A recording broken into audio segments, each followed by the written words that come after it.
بسم اللہ الرحمن الرحیم۔ پیراں سادات یا پیراں خیر آباد گاؤں مانسرا شہر سے 20 کلومیٹر کے فاصلے پر واقع ہے، اور یہ گاؤں دوسرے کئی مہم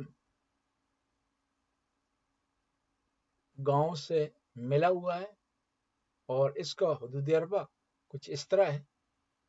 اس کے ایک سائڈ پر خیر آباد، دوسری طرف جنگلہ، تیسری طرف نڑبیڑ، اور اس کے چوتھی سائڈ پر شکل گڑھی اور میرا امجد علی ہے۔ یہ گاؤں کئی حوالے سے مشہور و معروف ہے، سادات کی اکثریت کے حوالے سے مشہور ہے، اور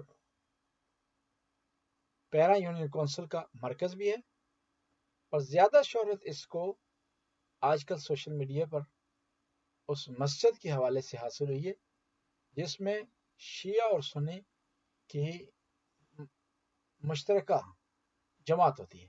یعنی یہ ہے کہ ایک ہی مسجد میں دو جماعتیں ہوتی ہیں، شیعہ اور سنی پیار اور محبت سے یہاں پر اپنی عبادت کو بجا لاتے ہیں، اور ہونا بھی اسی طرح چاہیے، کیونکہ شیعہ اور سنی دونوں ایک ہی خدا کے سامنے سجدہ کرتے ہیں، ایک ہی کو رب مانتے ہیں، ایک ہی پروردگار کے لیے نماز پڑھتے ہیں، اور اس کی صفات حمیدہ کے قائل ہیں۔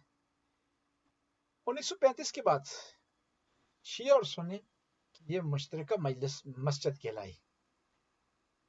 اس سے پہلے یہاں پر شیعہ آبادی نہیں تھی، اور 1935 کے بعد شیعہ آبادی میں آہستہ آہستہ اضافہ ہوا، لیکن مسجد وہی رہی۔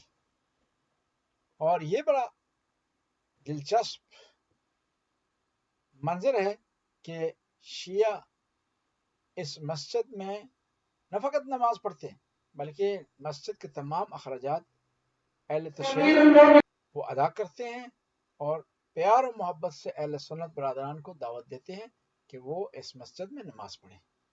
اور 5 اوقات کی نماز ہے، 5 اذانیں، 3 اذانیں شیعہ جو ہے وہ اذان کی جو نماز کا اعلان کرتے ہیں 3 اذانوں میں، اور دوسری 2 اذانیں ایسی ہیں وہ اہل سنت بجا لاتے ہیں۔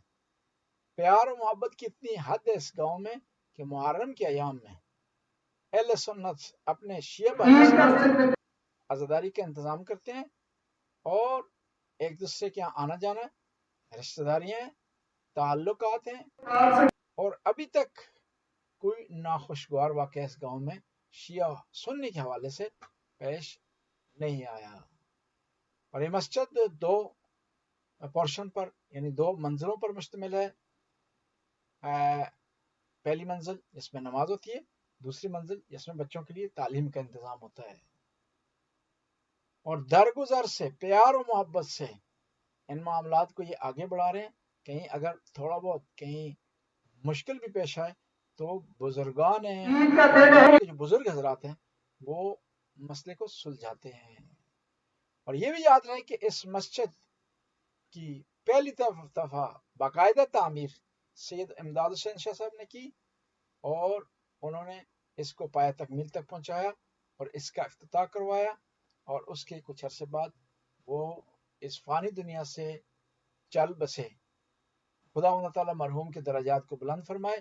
اب اس مسجد میں جو مین کردار ادا کر رہے ہیں جو حضرات، ان میں سے مولانا مظہر صاحب، مظہر نقوی صاحب ہیں، وہ مین اہل سنت کے عالم دین مین کردار ادا کر رہے ہیں، اور پیار محبت سے یہ لوگ آگے بڑھ رہے ہیں۔ ہم دعا کرتے ہیں کہ یہ فضا، یہ محبت کی فضا قائم و دائم رہے، اور اس میں دن بدن مزید ترقی آئے۔